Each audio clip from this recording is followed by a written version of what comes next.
दोस्तों जब सेंटेंस के सब्जेक्ट में दो पर्सन्स के प्रोनाउन, दो अलग अलग पर्सन्स के प्रोनाउन, कहने का मतलब ये है कि फर्स्ट पर्सन या सेकंड पर्सन या थर्ड पर्सन, फर्स्ट पर्सन या थर्ड पर्सन, या नहीं तो तीनों पर्सन्स के प्रोनाउन सेंटेंस के सब्जेक्ट के रूप में अगर यूज हो जाए तो उसके लिए जो है हम लोग कौन से पॉसेसिव एडजेक्टिव या प्रोनाउन का प्रयोग करेंगे। ठीक है, इसके लिए मैं थोड़ा सा शॉर्ट में आप लोगों को एक रूल बता देता हूँ, एक ट्रिक है, एक्चुअली वो एक ट्रिक है याद रखने का, बहुत ही आसान ट्रिक है। एक बार अगर आप लोग देख लीजिएगा तो आप लोगों को याद हो जाएगा। सबसे पहले मैं जो पर्सन्स के बारे में लिखता हूँ, मैं सबसे पहले फर्स्ट पर्सन सिंगुलर नंबर में क्या आता है आई और प्लूरल में वी। ठीक है, सेकेंड पर्सन में यू सिंगुलर प्लूरल भी यू। ठीक है, थर्ड पर्सन में ही सी इट या कोई नेम, और प्लूरल में क्या आता है दे। ठीक है दोस्तों, तो मैं याद करने के लिए मैं लिख देता हूं, जैसे फर्स्ट पर्सन तो मैंने यहाँ लिख दिया एक, सेकेंड पर्सन के लिए मैंने लिख दिया दो, और थर्ड पर्सन के लिए मैंने लिख दिया तीन। सबसे पहले दोस्तों इसमें आते हैं आई और वी में जो होता है वो वी जो है सबसे ज़्यादा पावरफुल होता है। फर्स्ट पर्सन के सिंगुलर और प्लूरल में अगर हम लोग आते हैं तो जो प्लूरल होते हैं वो ज़्यादा पावरफुल होते हैं। यू में दोनों सेम ही है तो कोई फर्क नहीं पड़ता, फिर भी हम लोग इसको ले लेते हैं, ये पावरफुल है। यू दोनों जगह यू ही है। ही सी इट नेम और दे में जो है ये ज़्यादा पावरफुल है।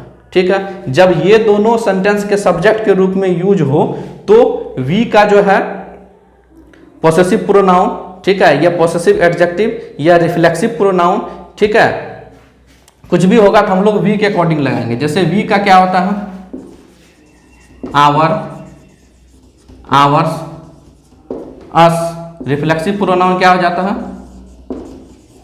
आवर सेल्फ्स। ठीक है, उसी तरह यू का क्या हो जाता है योर, योर्स, योर सेल्फ और योर सेल्फ्स दोनों होता है। आप लोगों को मैंने बताया था, आप लोगों को याद होगा, योर सेल्फ जो सिंगुलर सेंस में और योर सेल्फ जो है वो प्लूरल सेंस में यूज करते हैं। ठीक है, ही सी इट दे और ही सी इट नेम और दे में जो है वो क्या हो जाता है ये ज़्यादा पावरफुल है, तो हम लोग क्या लगाएंगे देम। ऑब्जेक्टिव केस में अगर देम, ठीक है, देयर्स, देयर,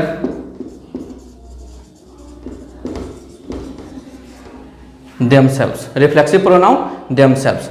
ठीक है, लेकिन दोस्तों अगर जब दो अलग अलग पर्सन्स के प्रोनाउन एक साथ यूज हो तो हम लोग क्या करते हैं दोस्तों, इस सीक्वेंस को हम लोग फॉलो करते हैं। मतलब सबसे ज़्यादा पावरफुल फर्स्ट पर्सन होता है, उसके बाद सेकंड पर्सन होता है और थर्ड पर्सन होता है। अगर फर्स्ट पर्सन और सेकंड पर्सन के प्रोनाउन अगर यूज हो तो हम लोग फर्स्ट पर्सन के अकॉर्डिंग जो है पॉसेसिव प्रोनाउन या पॉसेसिव एडजेक्टिव या फर्स्ट पर्सन का जो रिफ्लेक्सिव प्रोनाउन है वो हम लोग यूज करेंगे। ठीक है, अगर सेकंड पर्सन और थर्ड पर्सन का अगर दे दिया जाए सेंटेंस के सब्जेक्ट के रूप में तो हम लोग क्या करेंगे, सेकंड पर्सन्स के जो प्रोनाउन होंगे, जो पॉसेसिव प्रोनाउन होंगे या पॉसेसिव एडजेक्टिव होंगे या रिफ्लेक्सिव प्रोनाउन होंगे उसको यूज करेंगे। ठीक है, हम लोग दो चार एग्जांपल से समझते हैं तो हम लोगों को अच्छे से समझ में आ जाएगा। इसे मैं मिटाता हूँ फिर मैं आगे बताता हूँ आप लोगों को। आप लोग स्क्रीनशॉट ले लीजिए। अब दोस्तों हम लोग एग्जाम्पल्स देखते हैं। यू एंड आई मस्ट ओबे डैश पेरेंट्स। सबसे पहले हम लोगों को ये देखना है दोस्तों, यू एंड आई में सबसे ज्यादा पावरफुल कौन सा है, मैंने बता दिया। सबसे पहले आप ये पता कीजिए कि कौन सा पर्सन का प्रोनाउन है, दो और फर्स्ट पर्सन। तो दो और वन में सबसे ज्यादा पावरफुल क्या, मैंने इस सीक्वेंस को बताया था। मतलब पहला पावरफुल 1 2 3 इस तरह से। तो 1 और 2 में पावरफुल कौन सा है 1 आई, और आई का फर्स्ट पर सिंगुलर नंबर में आई होता है और प्लूरल में वी होता है। तो आई और वी में पावरफुल कौन सा था वी। तो वी के अकॉर्डिंग हम लोग पॉसेसिव प्रोनाउन या पॉसेसिव एडजेक्टिव या रिफ्लेक्सिव प्रोनाउन जो भी सेंटेंस में लगाना हो उसके अकॉर्डिंग लगाएंगे। तो यू एंड आई मस्ट ओबे क्या हो जाएगा, आई और वी में कौन सा था वी, और वी के लिए हम लोग क्या लगाते थे आवर। ठीक है दोस्तों, you and I must obey our parents. अब नेक्स्ट में आते हैं यू एंड ही, ये सेकेंड पर्सन और ये थर्ड पर्सन। तो पावरफुल कौन सा है सेकेंड पर्सन। सेकेंड पर्सन है तो यू के अकॉर्डिंग हम लोग क्या लगाते हैं योर। तो क्या हो जाएगा, you and he have done your work. ठीक है, और याद रखिएगा जब दो पर्सन्स के प्रोनाउन या दो से अधिक पर्सन्स के प्रोनाउन सेंटेंस के सब्जेक्ट के रूप में यूज होते हैं तो प्लूरल वर्ब का यूज होता है। तो यहाँ पे हैव है, वो रिमाइंड करने के लिए मैंने आप लोगों को बता दिया। अब है ही एंड आई, ही जो है वो थर्ड पर्सन है और आई जो फर्स्ट पर्सन है। पावरफुल कौन सा होगा, आई।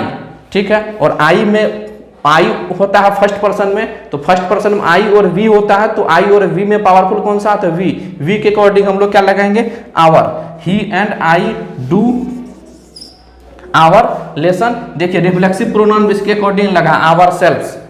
ठीक है, मैंने बता दिया था कि रिफ्लेक्सिव प्रोनाउन भी उसी के अकॉर्डिंग लेगा जो ज्यादा पावरफुल। एक याद करने का एक ट्रिक है पावरफुल, इस सेंस में मैं बोल रहा हूं, आप लोग समझ रहे हैं। अब आगे बता रहे हैं, you he and she go to school in time. अब यू जो वो सेकेंड पर्सन का है, ही जो है वो थर्ड पर्सन का है और सी भी जो है वो थर्ड पर्सन का। तो दो तीन तीन मतलब सेकेंड पर्सन, थर्ड पर्सन और थर्ड पर्सन। पावरफुल कौन सा हो जाएगा, सेकेंड पर्सन। तो यू के लिए तो सिंपल है क्योंकि यू सिंगुलर नंबर में भी यू होता है और प्लूरल में भी यू होता है। तो इसके लिए क्या लिख देंगे हम लोग, योर, है ना।